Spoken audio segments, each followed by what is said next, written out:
All right, ready? Ready? 1, 2, 3. Good evening, everybody. Matt. My name is Cory Hunter, Rosen, and and you're welcome listening to to the the Story Story Podcast. That was perfect. No, it wasn't.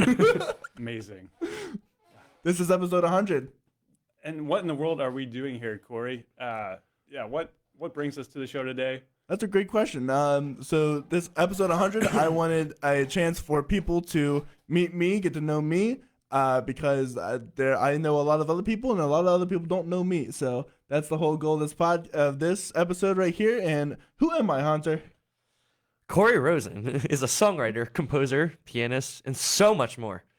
He graduated from Lancaster Bible College with a degree in both music composition and biblical studies.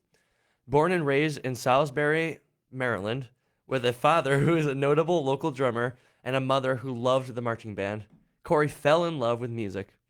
As a result, Cory has made many unique experiences, including, but not limited to, being Shrek in Shrek, the musical, being drum major of his high school marching and college pep band, gigged in Lancaster, and even led worship on a Sunday morning. Now based in Lancaster, Pennsylvania, Cory has noticed the very unique musical landscape with talented church members, bigger-than-life musical theater actors and actresses, as well as a robust community of gigging musicians. Cory wants to bring them all together to not only compare and contrast their careers, but to bring the community of musicians and music lovers closer together. See, it's not as easy as you think, is it? No, it's not. I was going to say, you already answered my first question. What's important to know about you, before talking about you and your show, Cory, and you answered it right there. And that's pretty much it. I am a music lover who really enjoys this area. This community is vibrant when it comes to the talent around here, and I really want to bring that together. I have a place to feature their music, feature these stories. There are incredible people living in your backyard, and I want you to know about them. There's people in my backyard. Sometimes. It's creepy. That is creepy. Yeah. It sounds like you need to call the cops or something. Well, thankfully we have Mr. Matt Day, who is one of the public safety officers here at LBC, and we have Hunter Wood, who has been a previous guest on the show, and they are the hosts of today, so I'm going to quit talking, and I'm going to let them ask some questions. All right, so we're going to go back to the get-go here. What first got you into music? So what first got me into music, as the bio states, it was really marching band, really, and a choir that got it in for me. I was in the Baltimore Children's Choir as a kid. As far back as I can remember, I was always singing. I was always singing the show tunes from Disney, Lion King. I tried so hard to sound like Owl City back in the day, because I realized my singing voice kind of sounded like Owl City, so I'd always impress people like, oh, look, I can sing Fireflies just like Owl City. And from there, I went to, I had the choice of either choir or band, and I chose band because I like making loud noises. And I was a xylophonist percussionist, and I grew up through the drum major, and then as the high school came on, I could do choir again as both and the bio states it from there. I think you would get along really well with Adam, by the way. I think you should have him on your show sometime. Adam? That's a good idea. From Owl City. Okay, yeah. I think you guys would get along pretty well. But I wanted to ask you as well, how did you go from music composition to suddenly wanting to do podcasting? So that's a really good question. There was Robert Bigley came on the show at one point, and he had stated that you need to know your weaknesses, right? And my weaknesses right now is that I'm not connected, and I wanted to be connected. What better way to get connected than to start a podcast talking to other musicians? And I really needed to get better at speaking skills as well, and social skills. And I thought, okay, I'm really going to have to challenge myself. It's really hard to be a music composer, because it's a hard field to get into. It's even harder given the fact I'm an introvert. It's even harder even because I like to be perfect. And I'm, as we all are, unperfect. And so I thought, okay, well, I don't see anybody else doing this around this area. Maybe I can fit this niche, and it'll be a really cool experience for me as well. And so that's what I got into podcasting. Yeah, And you're already 100 episodes in. I know 6 months ago. It was 6 months ago when I first started this with Noah Altoff. Shout out to Noah. Wow. The OG guest. Yeah, this is a weird perspective from walking. I keep thinking like this is wrong. I'm supposed to be looking that way. All right, so here's another question for you. As being a musical composer, how would you describe the music that you typically create? Well, as my roommate, I create literally anything. I want to branch out into all the different genres.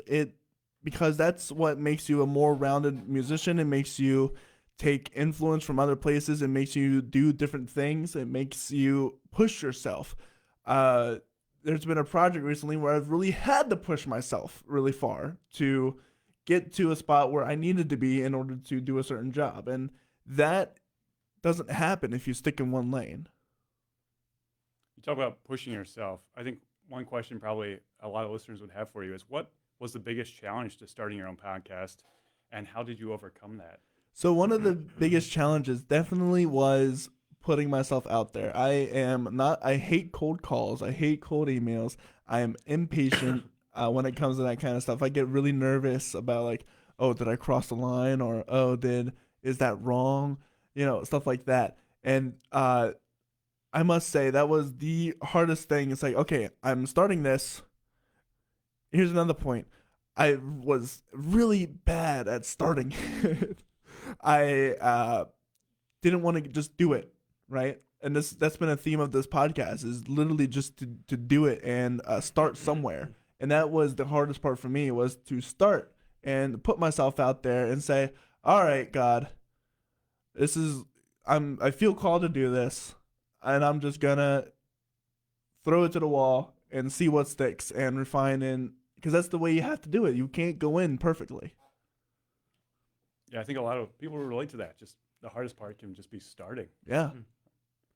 Thanks for sharing that. And you've proven that when you do start and you stick to something, it works. It works, and you can keep going, and you can build off of it. All right, well, we got to have a little bit of fun here. So I wanted to bring a fun question. What is the most useless talent that you have? One of the most useless talents, I can make Donald Duck noises. Is there a duck in the studio? Oh, What was that? that was better than I thought it was going to be. That was good. I also have, the ridiculous laugh and the ridiculously loud sneeze, as you well know at this point. The amount of times you almost gave me a heart attack in the middle of the night because I thought someone was breaking into the house. Yeah, and all It's my impressive. coworkers know. Yeah, I have the dad sneeze without. I'm only 23 now, and I still have I used to get in trouble actually in high school and middle school because my teachers thought I was faking it, but no, I was just really passionate about sneezing. I guess. People can recognize that you're coming from like a mile away just from your sneeze, right? Or Like, my you'll hear that laugh. or your laugh. Or yeah. yeah. That's a common thing on campus. Like, oh, I knew you were here because I heard you laugh from all the way from the chapel. Cory Rosen, songwriter, composer, and passionate sneezer. Passionate. That's right. Yeah, definitely add that to the bio. Yeah. Absolutely. So, I don't have a fun one for the next question, but this one's actually pretty serious for you. What's been your chief goal for this podcast? My chief goal, if I ever had one.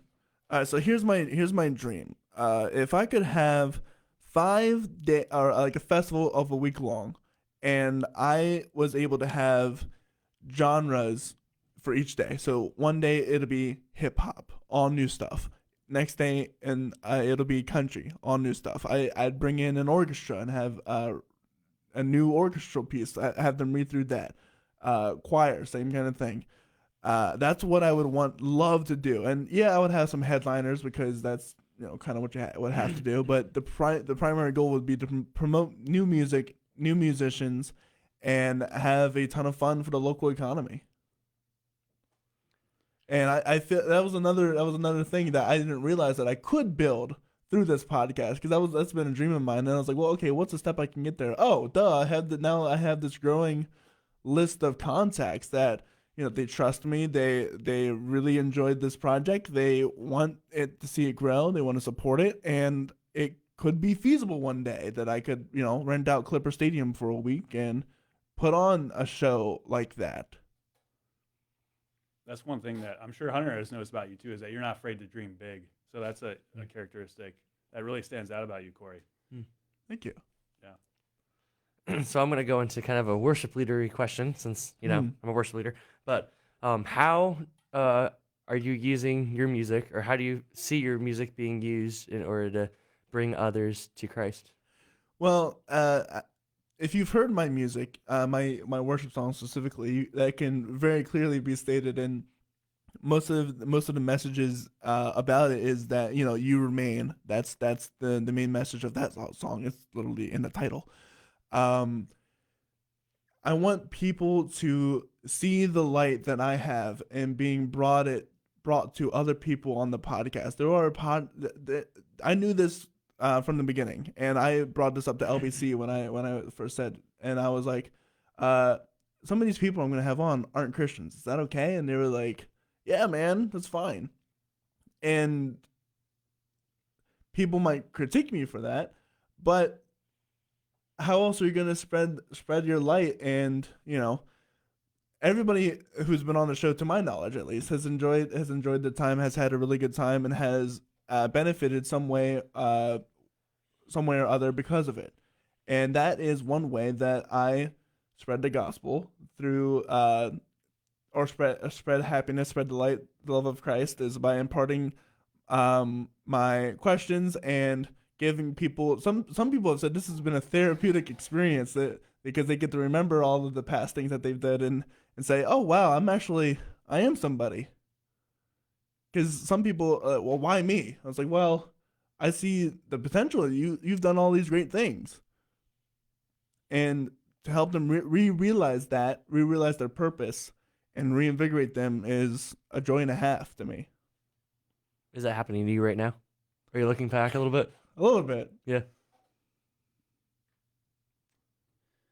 So where do you draw your inspiration from, Cory? Anyone else in podcasting, radio, or TV? And if so, who? So the main person or organization rather that kind of inspired the long form podcast, I listened to a newscast called Tim Pool. And he does these political shows that are, an hour and a half long, and he slices them up into segments. And I was like, I could do that with like music. And we'll segment it off of like, okay, who are you? Where'd you come from? And then like, what do you want to do? What do you do? And I can slice it up into like 10-minute segments like that. And that's where I draw a lot of my inspiration from. They have really good questions. They think on the spot. Another inspiration that I have to shout out would be my ex-girlfriend, Debbie Celeste. She came up with questions on the spot like that, and really forced me to think outside of the box when it came to questioning people and having conversation with them. She doesn't know it, but I highly credit her to the success of this podcast. That's amazing. I wonder how many people would come onto their show and credit their ex-girlfriend with something. Like, I think that's a special moment right there of this episode. Right, yeah. I literally, she's like,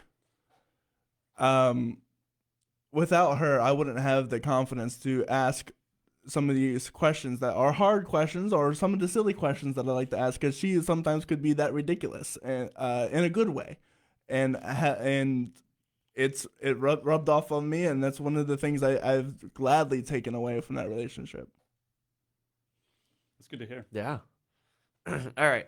Something that I'm also super, super interested in, because I have to think through this myself. What is your creative process like?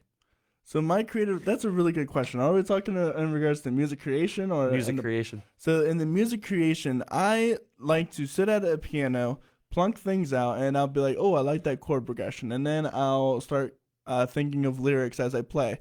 And here's the problem that I come up with. I'll come up with something really good, like, ooh, let's do that again. And then it's all gone. So I feel like I have to record every single thing I do so that way I get it right the first time. And that's something I've been doing through voice memos or whatever. I'll just record a session and I'll not really worry about it, because I'll have it all on tape later, and I can go back and figure out, okay, what exactly did I do and how can I recreate that? Pull back the security camera footage from the house. Well, if it was recorded somewhere, yeah. Oh. Well, I had a question kind of piggybacking off of my last one too. Who would you credit with helping your podcast grow? So, large shout out to Tom Scott of LBC. He has helped me understand what I need to do. Episode titling, because I'm not. It's always been the story podcast episode blah with this person. I realize that's not how things are done this way. So I'll come up with creative titles like "Old Man Finds His Dream at 65."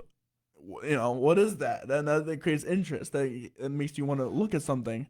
Or how does a person of the Depression become a Grammy Award winner? And that's shout out to Doris Hoggalati.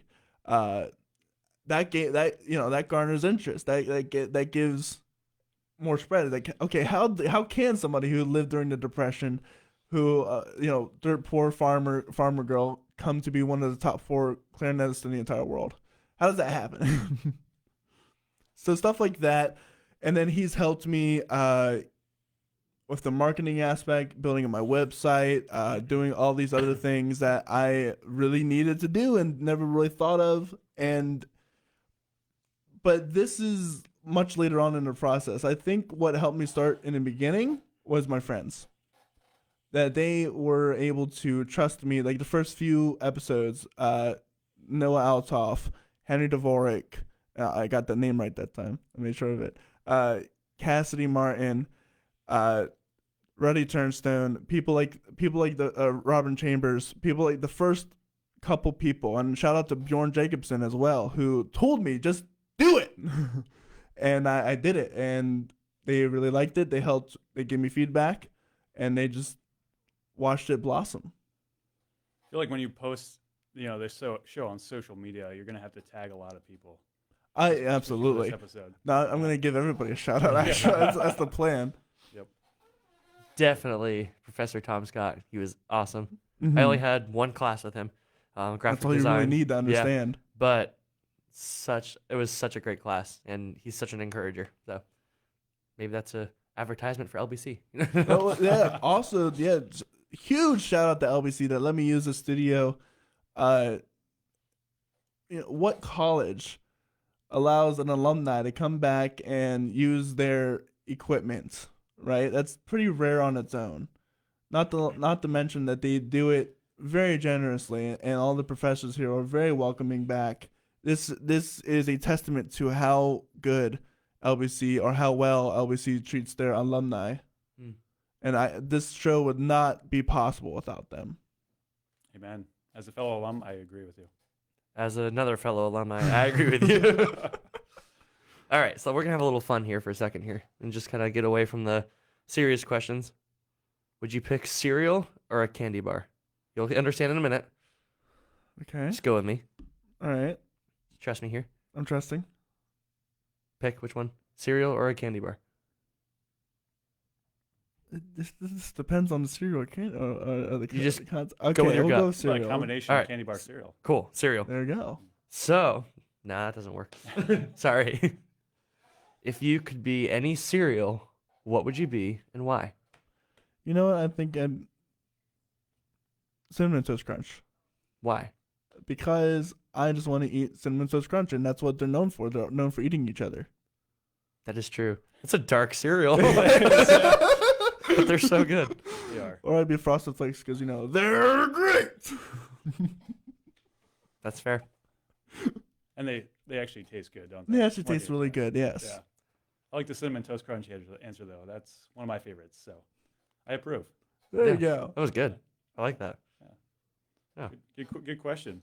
You're bringing all the fun questions, Hunter. That's That's because good. I'm just trying to work a couple in here and there. Yeah. I'll probably throw another one out later.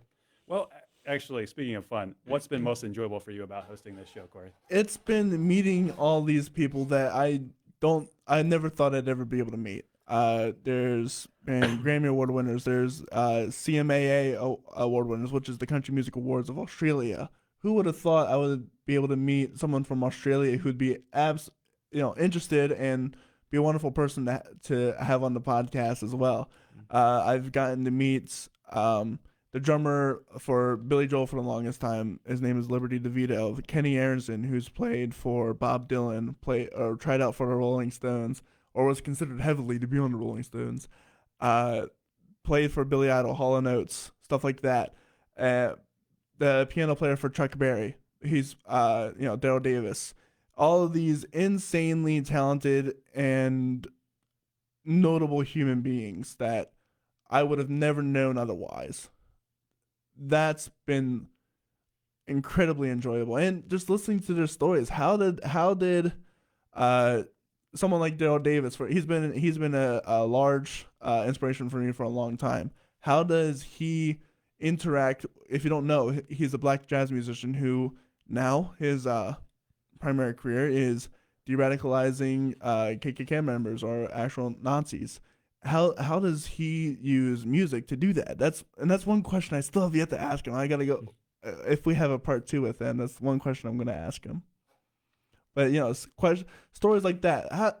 What was the first time you met a KKK member? And it's like, well, I beat him up. That's what happened. And I'm like, okay, tell me that story. And stuff like that, or how Everybody likes a good story too. everyone loves giving me stories. Yeah, but it's educational at the same time, from what I've yes. heard as well. So as somebody who doesn't come in with much music background, they're going to find it also informative and educational, correct? Yeah, and I learned something I learned something new all the time. Whether it was like Andrew Russell and how he had to actually listen to the radio with a tape and press, okay, I got to record now.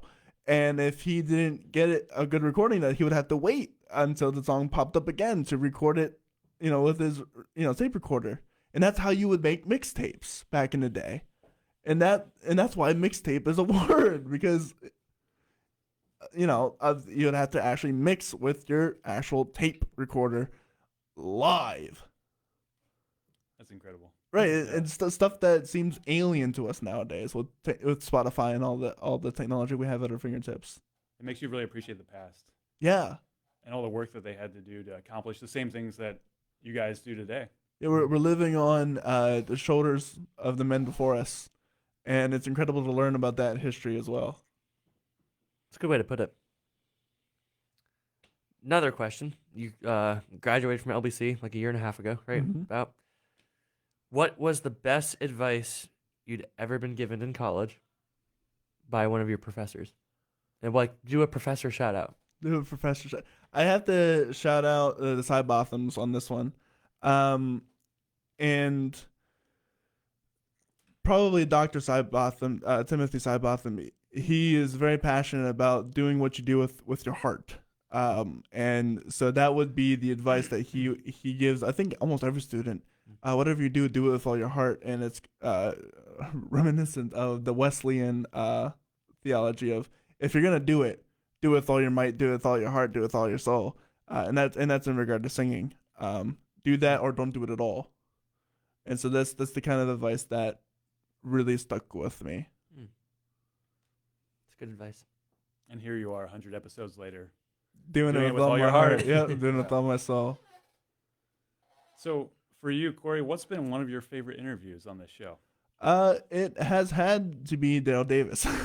At least one of them has been that, or the Plunder and Lightning episode that I recently had. That was ridiculously fun. A little bit behind the scenes there. They came with. I knew that they were going to come with their full pirate getup. They had Skelvis, who is a skeleton Elvis, and they had their whole pirate gear on and everything. And so I decided. I was at church that morning. I'm like, okay, there has to be. It's Halloween. It's October season. There must be spirit Halloween somewhere. And so I looked around and I went to a spirit Halloween and got a little bird parrot, and I got a whole pirate outfit, put it on, and we did the show in full pirate. And I even put on a little bit of an, maybe it was god awful. It probably was, but I did it with all my heart and my soul, and it was a lot of fun. That's amazing. That's incredible. So you were not one of the pirates who don't do anything. You were doing something. You were doing a podcast. Yes. That's right. And a lot of fun. So, shout out to I even got my own pirate nickname now. I'm Scrivener Cory. Shout out to Saucy Jack, and I really wish I remembered all the other names at the moment. But really incredible human beings. A lot of fun. Every time someone came in, they have a whole gimmick where they go "ahoy" when someone walks into the door. So every time they saw someone come over here, they would say "ahoy," and the looks on the people's faces when they come in was really funny. And now I understand why they do that. Solid. So we were talking about just a second ago, doing it with all your heart. That's a great piece of advice. What other advice would you give to someone, maybe a starting musician, someone who wants to start into music or music composition? What starting advice would you give them as they, you know, navigate their beginning of creating music or sharing music with others or getting out there and playing at venues? Just how would you encourage them to start? Find the people you can trust. Find the people you can bounce ideas off of. Find people who, like, I have my group of people that I will send, hey, what do you think of this? I'll send it to my sister. I'll send it to, like, Matt Cross.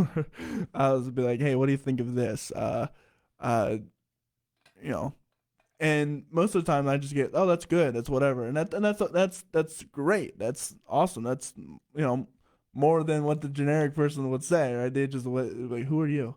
But find those people who you can go to and bounce your ideas off of. Say, hey, I want to do something like this, or this are the lyrics that I have for my song. Shout out to Cody Kilburn, who helps me sometimes with the lyrics on my songs, and shout out to everyone else who listens to my songs because they actually like it. Shane Spiel, when I played my song "You Remain" for him, he was like, "That was incredible." He was really passionate about it.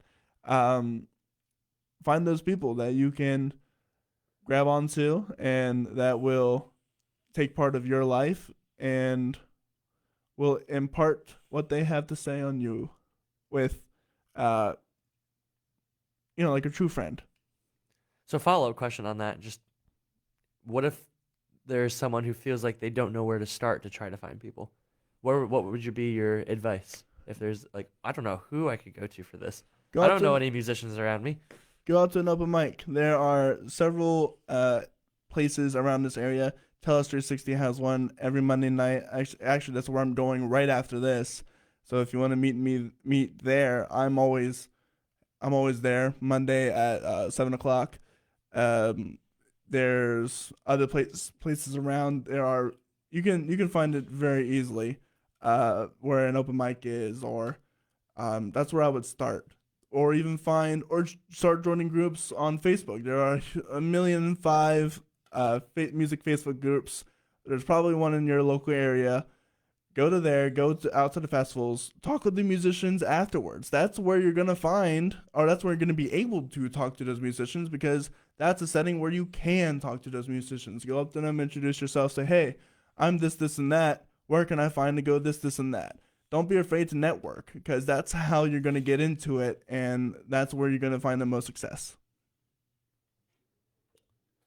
So going back, Cory, to your show and you've asked a lot of questions over the past, 100 episodes. And so what do you think your best question to a guest has been? This is a hard one because I don't remember a lot of my questions. But I think it would go back to I didn't realize about Doris that she was the era of the Depression, and she was a farm girl. So that question of, okay, well, what was the first step from being a farm girl to being a Grammy Award winner? That was a question that really went off in directions I didn't expect. Other questions, talking to Daryl Davis. Well, okay, what got you to be the piano player of Chuck Berry? Or what was a really fun moment between, this is a general question I ask everybody, what was a really fun moment that's happened in your career? And he goes on and tells the story of how how Chuck Berry goes on to the David Letterman Tonight Show, and he happened to be in town, so he went just to watch, and Chuck Berry said, oh, by the way, you're playing piano for me tonight, and he kicks Paul Schaefer, the leader of the band, off the piano for Chuck Berry, and just, he's able to do that because he's Chuck Berry. Incredible. It's crazy. It's stuff you would never think about, like how much of a boss he actually was, to go on the David Letterman show and kick off, the house band pianist and say, actually, by the way, the guy who just wanted to watch is going to play right now because I trust him wholeheartedly, whatever. Incredible. Yeah. And I'm sure there's other questions, but those are some of the most memorable ones that I have. Yeah.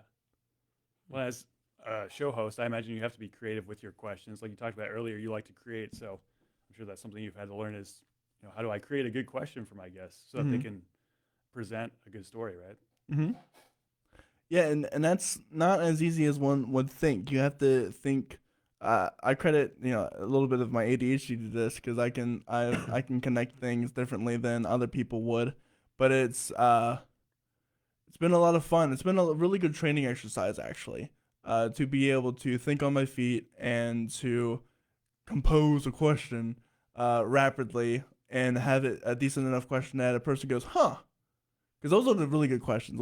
The questions where someone has to go, They don't respond like They don't first thing. They need to take a minute to think about it. Yes, those are when that happens, you've hit a really good question. Unless they come, I don't know. Then maybe not a good question. Well, being creative, I have another creative question for you. There is no secret, but you have told us that you like to road trip. You like to travel. I do. Right? What does your dream road trip look like? Oh, that's a really good question. One There it is. That's That gonna was make it. you Yeah. think a little bit. Yeah. That was it. Bingo. Bingo. I would have to. It's either got to be one in the U.S. or one in Europe because in Europe you don't realize how small it is, but like countries are like states to us over there, right? You can drive 1 hour and be in a few different countries at that point. I feel like it'd be so cool to take a podcast rig, go over there and just interview the street musicians of the local whatever. And it doesn't matter if they speak English or not. I'll figure it out a way to do it. We all have Google Translate on our phones. And if Elon Musk is his way, we'll have Neuralink in our brains. So automatically translate. Anyway, I would do that. I think that'd be a lot of fun. Because I get to experience the culture and the music of different cultures. I get to experience the music of different cultures, or it would have to be the U.S. where I was planning a road trip for this December. I don't think it's gonna happen though, but we're gonna go to the Keys where I have friends now because of this podcast. I'm gonna go to back up to hit Tampa, Miami, whatever, and hopefully they're doing well by that point. I know Hopefully you don't hit Tampa like a hurricane. Yeah, right. Hopefully I don't do that. Hopefully I help them more than hurt them. Yeah.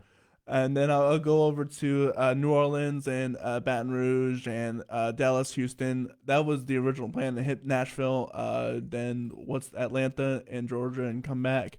And I was going to take my podcasting rig and because now I have friends in those locations that have worked at the Grand Ole Opry or are big contractors, music contractors, record dealers in the area, and do stuff through that.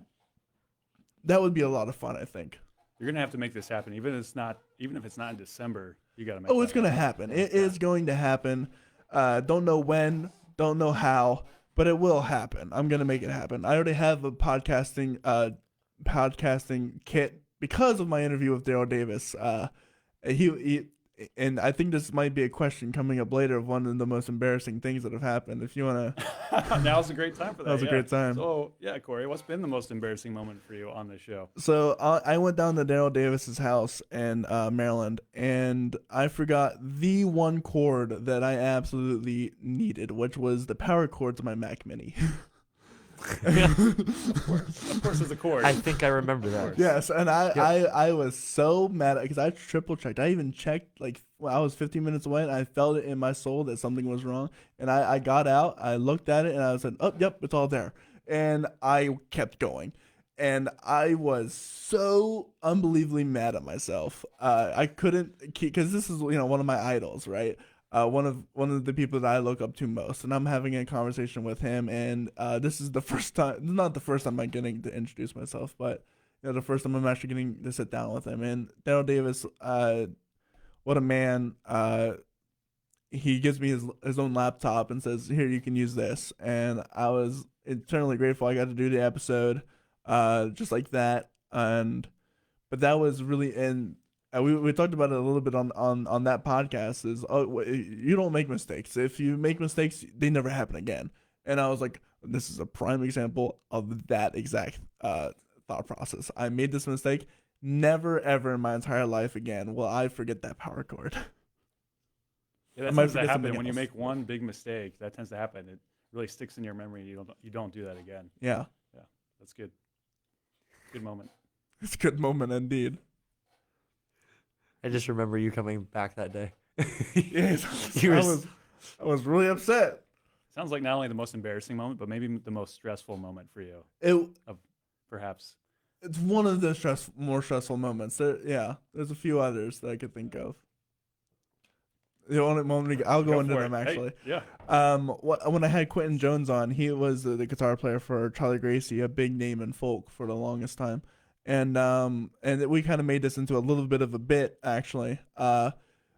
The buttons on the mixer there were switched up, and what you used to play the song through the radio and through all that stuff wasn't the right in the right configuration.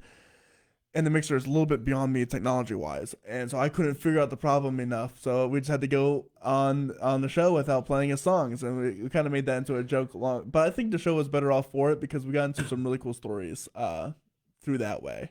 But I definitely plan on having Quentin on again, and we will play songs. We will play his songs. So some mistakes can be a good thing because they can lead to maybe a different direction than you were planning on going, but some really good stories, like you said. So absolutely. That's good to hear. Here, I'm going to give you a question that was submitted by Kenny Bechtel, one of the because Hunter's got the silly questions lined up. I'm going to ask this with a straight face. If you were attacked by a horde of chickens, who would you bring along to help defend yourself? So I think I would definitely bring I'll limit this to the people who have had on the podcast, and I think I would bring Plunder and Lightning. Because they're pirates, they have swords, they have got everything already, and then we can have a whole pot roast afterwards. That sounds like a great idea. Yeah, right. And it'd be an incredible bit, an incredible piece of footage to have. A bunch of pirates going against a horde of chickens. Thank you, Kenny Bechtel, for that question. That is hilarious. I want to high five you right now.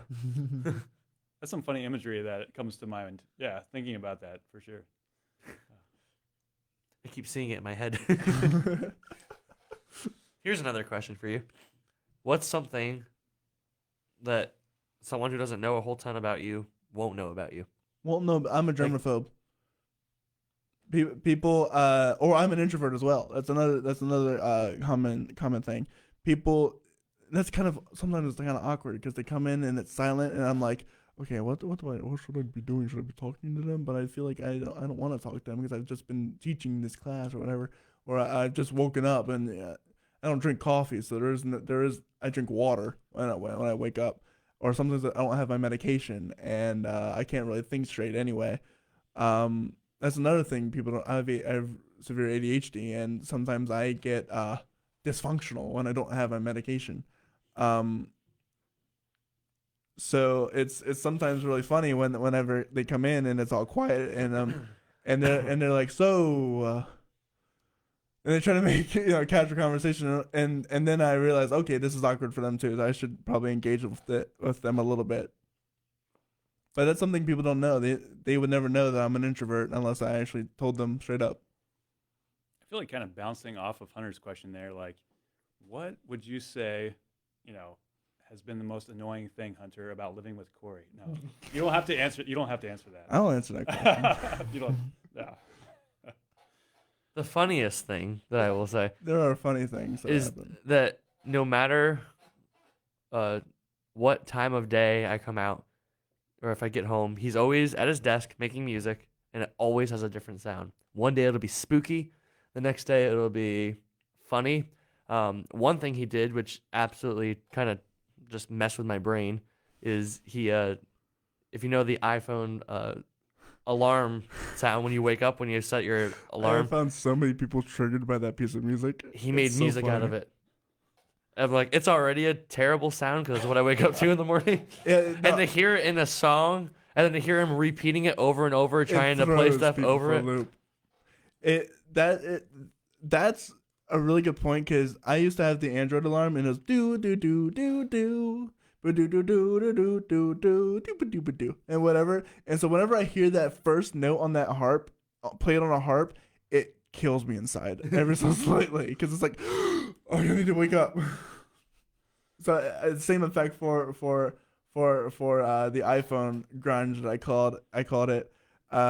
It gets people and they're like, oh my gosh, I just had a PTSD from waking up every day. That's why you never use one of your favorite songs as your ringtone too. That's And right. That's It become demolishes very- it. Yeah, Yeah. very problematic for you. Yep. Yep. So going back to some questions, Cory, for you, what's been the most memorable moment on the show that has stuck out to you? The most memorable moments. Huh. One thing that keeps coming up to mind was a cool kind of good. I'm gonna move that. Oh yeah. I keep hitting it with my headphone cable. Okay. Would probably be the first moment that I had with Noah Althoff when it kind of just set in. Oh, I'm going live. I'm talking to people I don't know. I am streaming myself. I'm ultimately vulnerable. I can barely control what I say and speak as it is already because I kind of have a stutter and my mind thinks faster than my mouth does sometimes. So I come up with some really interesting words. Hunter would know.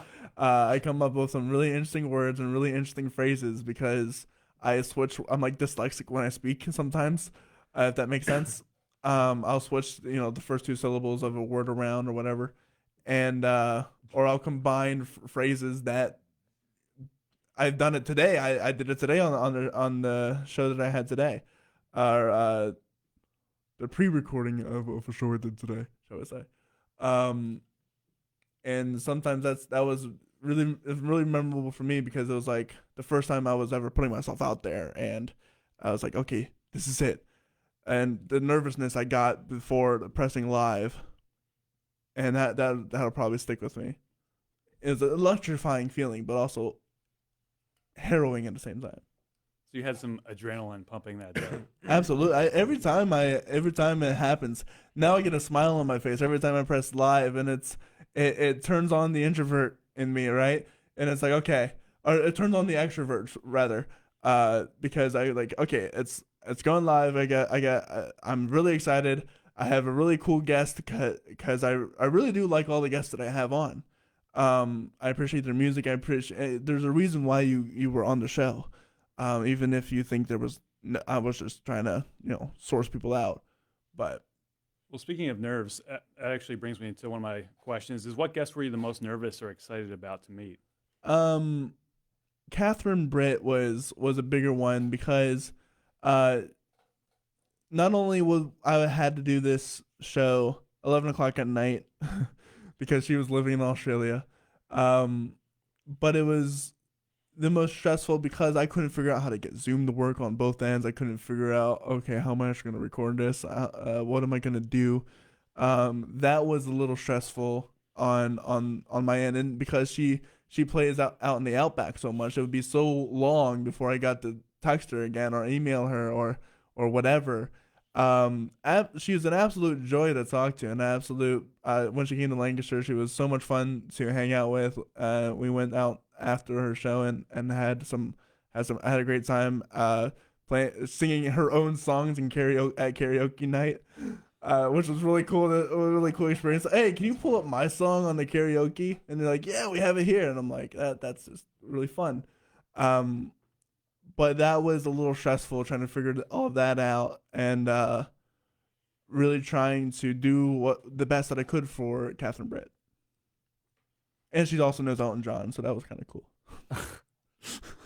Some crazy cool connections. Yeah, I do. It's kind of crazy.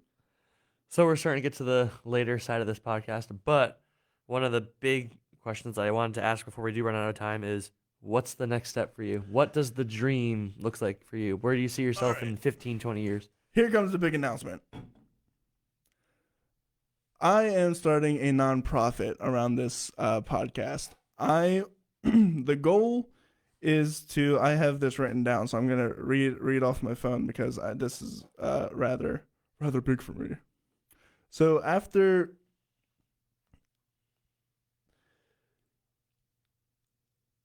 the plan is to soon there would be a Kickstarter started up to start this foundation. I want to be able to do a lot more things in the central Pennsylvania region in regards to music, in regards to featuring talent, getting people's music out there. I've already started with the single and album reviews that has been received well. I want to expand. I want to take this more seriously. These past 6 months, it's only been me, pretty much, trying to figure out everything. I want to build a team.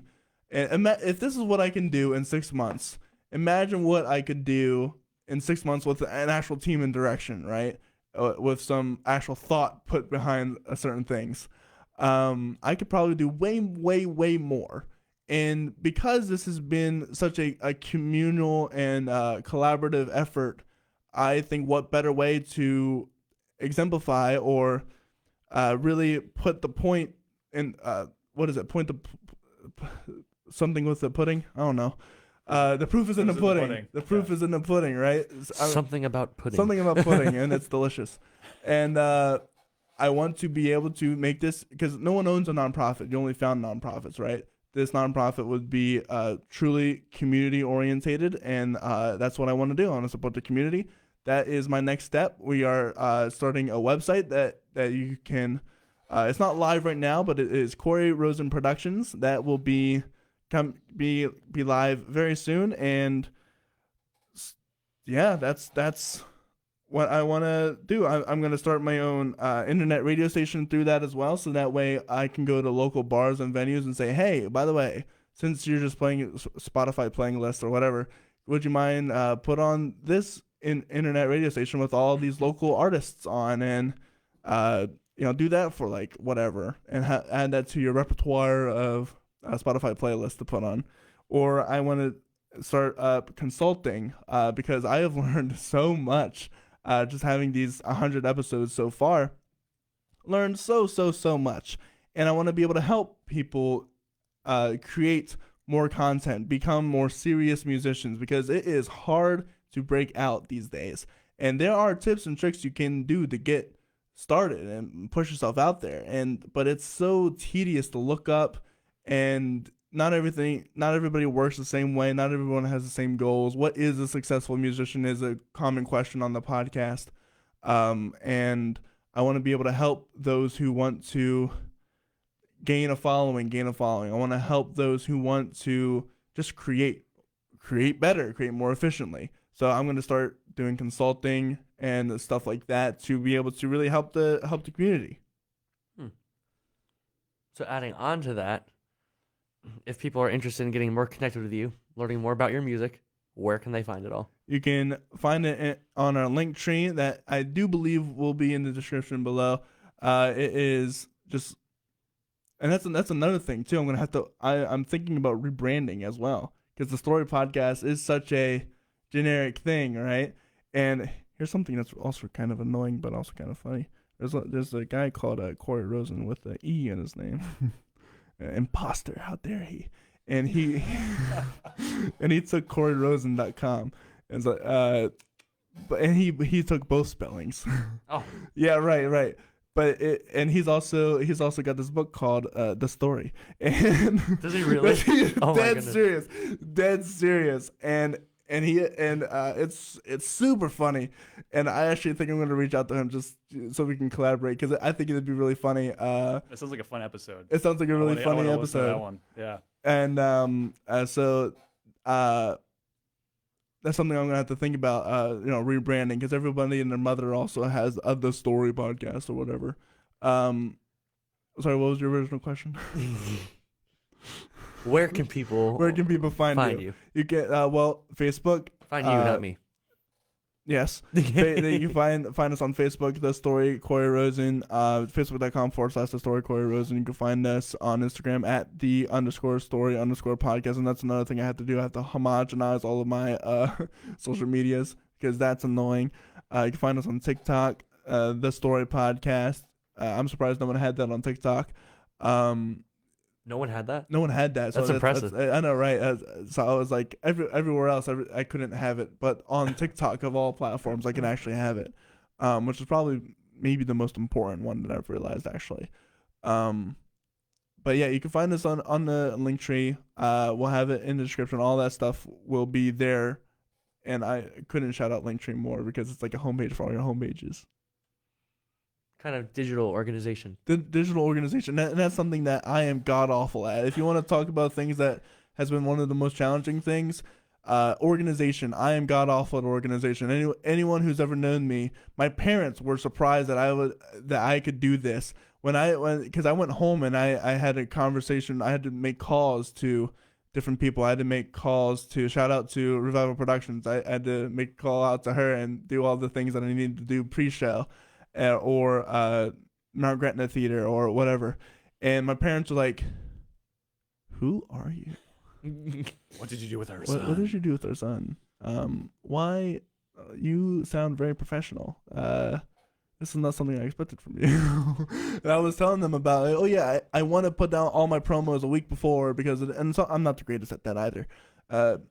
Most of that has to do with me. Sometimes it's the people that are not very good at getting stuff to me. But I think that's how life works in general. it is how life works. But overall, I'm a really disorganized person. Hunter knows from looking at my room every single day. I'm a very disorganized person. And casually go and just shut the door. Casually, yeah. Every time he walks by my room, he shuts the door so he doesn't have to look at it. But that's I now have a calendar. That's something that's foreign to me. I hated agendas in high school. Hated them. Now I have to have a calendar, or else I missed the show once, and that was another scary moment that'll stay with me forever. Shout out to RJ Conrad and Rascal Revival, who is just all so generous and so kind and an awesome human being who graciously dealt with that with me. So I know we're getting really close to the end, but there are a couple of questions I wanted to ask you before we get off the air. One is, what can people expect from your show moving forward? They can expect bigger guests, more opportunity to promote themselves.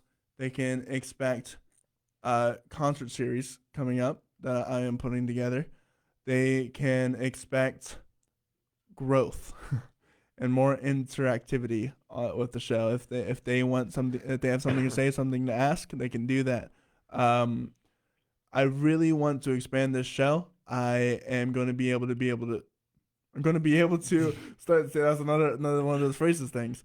Start streaming to multi-sites at the same time. So I'll be streaming on Facebook Live. I'll be streaming on YouTube. I'll be also be able to stream on Twitch as well. So that way I can expand my audience and really grow. There's gonna be a budget now where I can start marketing better, and I'm gonna really dive deep into. And that's what I'm doing now. I'm taking a digital marketing class to help better the show.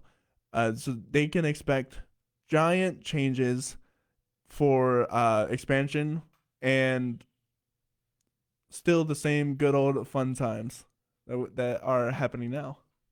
Speaking of fun times, I think you made up a word earlier that you talked about, interactivity. I like that word a lot. So you're going to have to define that for us sometime. But Hunter, is there anything else that you have to ask too? Because I do have one last question, but what else do you got for him? Yeah, I feel like we should have one more fun question, huh? Yeah, let's do one more fun question. All right.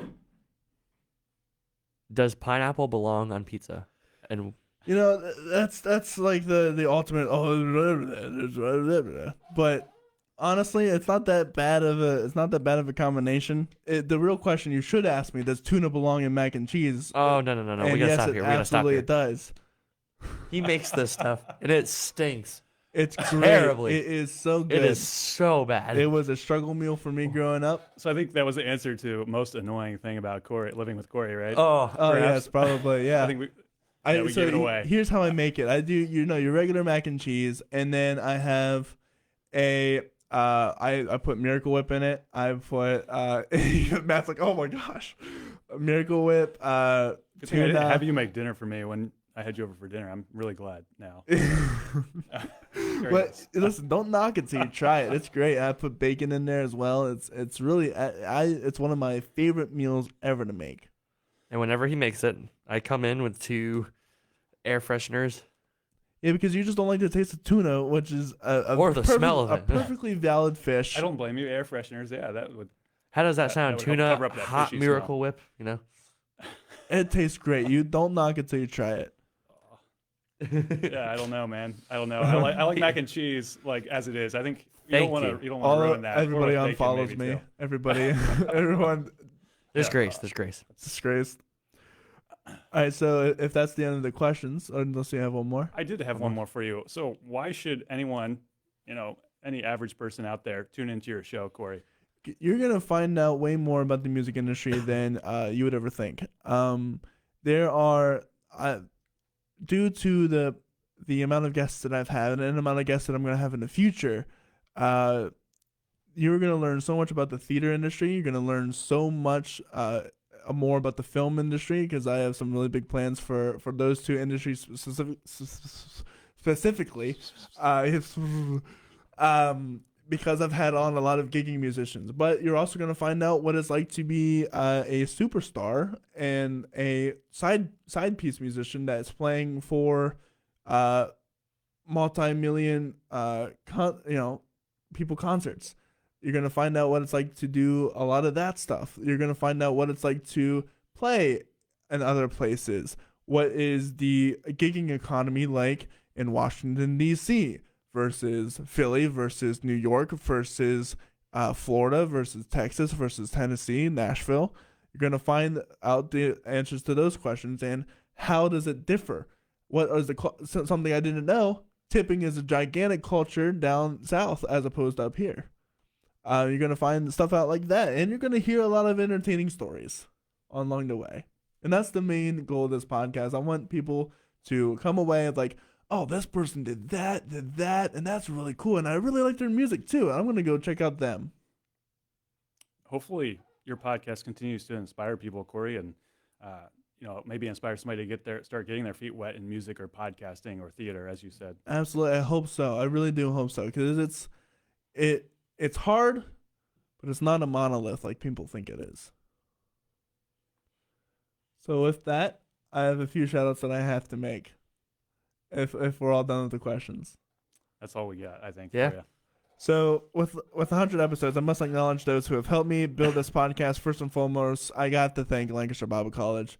This would literally not be possible without them, for providing me the space and equipment, as well as the professionals who've been helping me with marketing and business, and just a place to talk about ideas, bounce ideas off. We were talking about how do you get into the industry, talk to your professors, if anything, at your college. It's a great resource that people go without. I didn't realize the resources here until after I graduated. Shout out to talking about Tom Scott and Rachel and Timothy Sidebotham. Great inspirations. Without them and the college, I couldn't do this. I wouldn't have even the idea to start the podcast, because that's where it all started. Here, I got to meet all of the people that future Sight and Sound performers, or past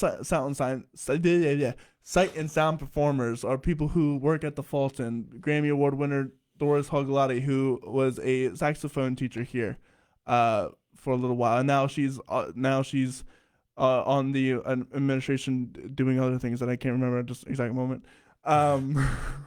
But she's doing incredible work here as well, and I got to see the worship leaders like you, or Caleb Wilbur, who is over in Ohio doing the Freedom Collective, and stuff like that. Incredible people doing incredible things, and then now I have this idea of like, oh, I could do something with this. Secondly, shout out to Bjorn Jacobson, who at the Dirty Old Tavern just told me to freaking do it, man, and kind of kicked my butt in the right direction to do it. Shout out to all my family and friends who have supported me through this, and all the guests and organizations that have come on. It's it's been over 100 people have been on this podcast, even though this is episode 100. And I looked at the content hours. I have over 140, 150 hours worth of content to explore. If you had told me in my high school years that I would be talking to random people that I just met, some of them, and I would be talking to them for an hour to 2 hours, I would have said you're crazy. I would have ignored you and walked by, because it just wasn't a thing that I wanted to do. That was not even an inkling at all of what I wanted to do.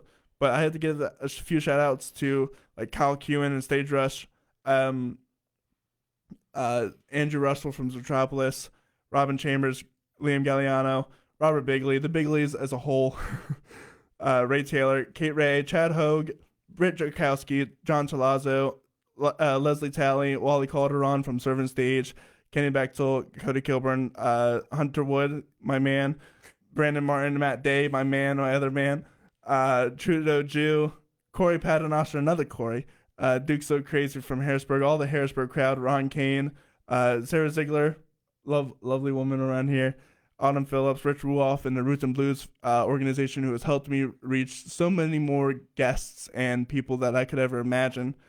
Justin Fava, Leah DeSanto, Kendra Bigley, we mentioned the Bigleys, DJ Mast, Justin Angelo, Emilia, Vicky Rogers, Joe Segan, John Milicic, George Yellick, Alyssa Crook, a wonderful person around, theater person around here, Kieran Benton, Nina DeVitri, The Kaleidoscope, which is a local studio around here, Ethan Horning, Caleb Wilbur with the Freedom Project up in Ohio. Please be sure to check out that, especially if you're a worship leader, aka Hunter Wood. You should check them out.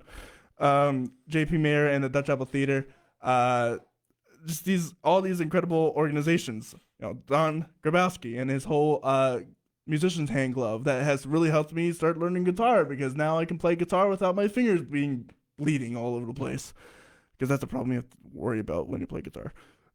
Sean Gallagher, Pauline Williams, Braden Cricky, who's now on tour on Broadway. Remember Braden? He's now on a tour Broadway of Hairspray, I do believe.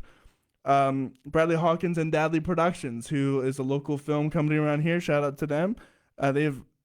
He's been a really cool person to talk to. Chris Keeney, we all know love and Chris Keeney. Kristen Brewer from Sight and Sound. She's an incredible woman,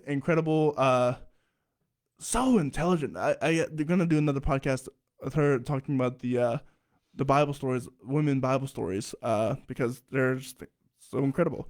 Jessica Kanzi, Silas Angelino, who we know and love, Jen Felty, Shane Spiel, and his Snake Oil Band, and his whole cigar box guitar movement. That's incredible. I'm just making sure that no one's standing outside, so that way I can keep going. We got John Flyven, Greg Fleury, Connor Devlin from Big Boy Brass, Adam Kissinger, Kathleen Horine. I can't remember how it's pronounced. I'm so sorry. Real Fake Flowers from New Jersey. Like I said, Catherine Britt, Louis Bechtold, and Blues on the Loose, an incredible group that are around here. Peter Mastro Pietro, Heather Grayberg, Stephanie Grace, Leo DeSanto. I said Leo DeSanto. Nick DeSanto, his brother, who's a one-man band around this area. That's another memorable episode, talking to him about the one-man band experience. Genius Noah Gibney, a 15-year-old whose music who went to Joe Biden himself, and he got to meet Joe Biden. That was kind of another crazy story that I really, how does a 15-year-old meet Joe Biden through his music? How does that happen? Kyle Noble, Austin Green, Tony Wayne, Quentin Jones, Vincent Stefano, Octavia Blues, Harp, Alexia Christian, Caleb Stell from Rascal Revival, an awesome violinist and choir orchestral director around here. Ben Brandt and the Soul Miners Union, Brandon Valentine and the Central Pennsylvania Music Hall of Fame. Was another great guest to have on. And Mike Bitts, Logan Kurtek and Right Coast Recording, Luther Tyree, Bones Culture. That's shout out to Ben Oaks and Circumstantial Saint. Incredible work that they're doing within the minority population here. Karen Blanchard, Justin Rimmon, Ryan Giesemann, the head of the studio here, who has been instrumentally helpful to me, and I had a really great episode with him talking about how he ran into Howie Mandel in his own apartment. And how does that happen in L.A.? Plunder Lightning. Hold Fast, Heather Turley for all of that, Andrew Pauls, and Christopher Shee, and all the other people that have helped behind the scenes, like PA Music Magazine, that they share my content without even asking. The PA music scene that also does that as well. All the bands that have submitted their music and albums to be reviewed, I really appreciate it. Literally, I couldn't do that show without you. I couldn't do the show without anybody. Shout out to all the people that I've messaged about coming on and I have forgotten about or just haven't gotten around to doing it, because it's. And thank you guys all so much for watching, for listening, praying, and supporting me. And the wonderful musical community of PA. This has all been a collaborative communal effort, and that is why I am founding the Cory Rosen's The Story, a nonprofit organization to promote, educate, and launch local musicians in the public space to entertain the masses. There is a Kickstarter for this starting very soon. I'll be making more announcements about that, and I will make another video detailing all of that if you want to help. If I had everybody that is following me right now, I have around 600 followers. If everyone gave me like $15, I would meet my goal instantly. That's all it's so if you really want to help out and really want to support, be on the lookout for that. That's coming out very soon. Our merchandise is coming very soon for all of those who paid. They're like, yeah, Hunter. It's like, Hunter keeps following me. When am I getting my t-shirt? It's a sweatshirt. There's t-shirts and sweatshirts. Some people have bought either, and they are coming out soon. A website is also right around the corner where you can watch, read, and do a lot of other cool stuff. And thank you guys so much for listening. Do you guys want to end it out, or do you have any other questions? Sounds like you got a couple action steps for the audience. One, go out there and give $15 to Rosen's project. Absolutely. And number two is start listening to the Cory Rosen, The Story podcast show. That's right. With all that said, I hope you guys have a wonderful rest of your night. And here's another thing. We're gonna take a lull on we're gonna take a lull on the interviews for a little while. I'm gonna focus more on the single and album reviews for right now, just so that way I can figure out what the heck I'm doing with social media marketing and that kind of thing. So that way the people I get on have more of a platform to speak on and have more of a audience to reach. So we're going to take a little bit of a break of the interviews for a little while, but I do have content to come out in between. So with all that said, I hope you guys have a wonderful rest of your night, and we will see you guys later. Bye. Peace. End.